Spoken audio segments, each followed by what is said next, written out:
Hey friends, I just want to share a quick story with you.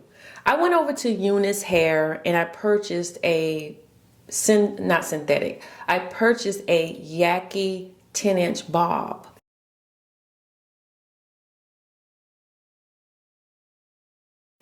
And without paying attention to the title, I did not see whether it was synthetic or human. I just assumed it was human.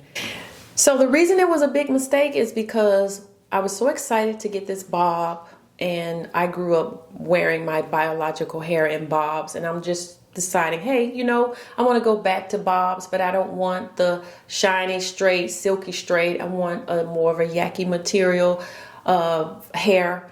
And so I got the hair relatively quickly. And then I think I saw somewhere online where Unice Hair is located in the United States. Don't quote me on that for sure, but I think I saw something about it being they have a hub or something here in the United States. So I got the hair, I shampooed it, and I placed it on my head the way you wear wigs all the time.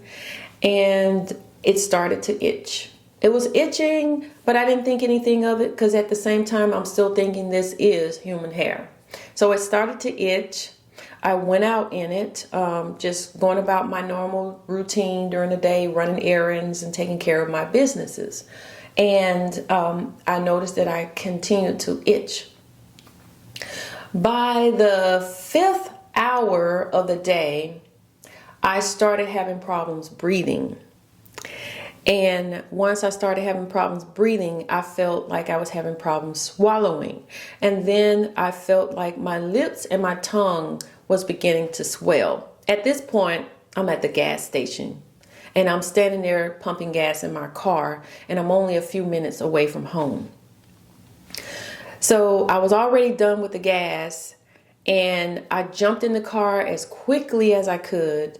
I snatched the wig off my head and I drove home. And as I drove home, the itching started to subside slightly. It was 30 minutes later that I felt much better. And at that point, I went over to the website and I went to my account where I purchased the unit, because this is my first time ever purchasing something from Unice Hair. I see a lot of, advertisements for them. So I decided just to give them a shot. So I go back to the unit that I purchased and I went back to the description. And I remembered that when I purchased this unit, it was about midnight. So I probably should have been asleep, but I was up looking at hair. So I looked in the description and it did not say that it was human hair, nor did it say it was synthetic hair. It was totally left out of the description.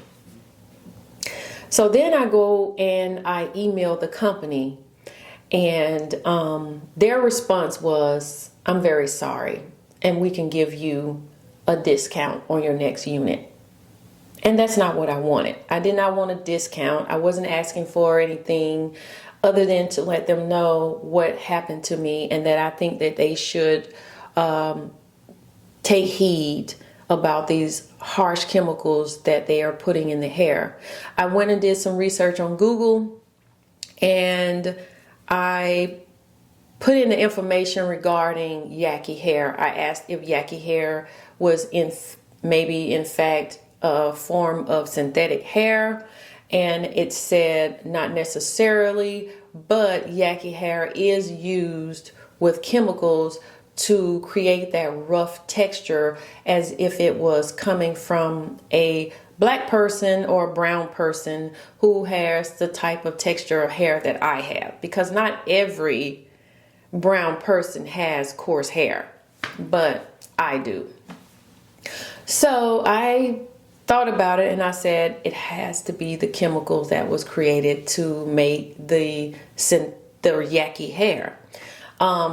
It looked really good. It looked so natural, but it wasn't worth my vanity. I threw it in the trash. I didn't keep it. I wanted to keep it to show you guys. I kept the box for a few days, but then after a while, I even threw the box away. So the only thing, or the only proof that I have to show you guys is the email that I sent out to Unice Hair, letting them know the issue that I had.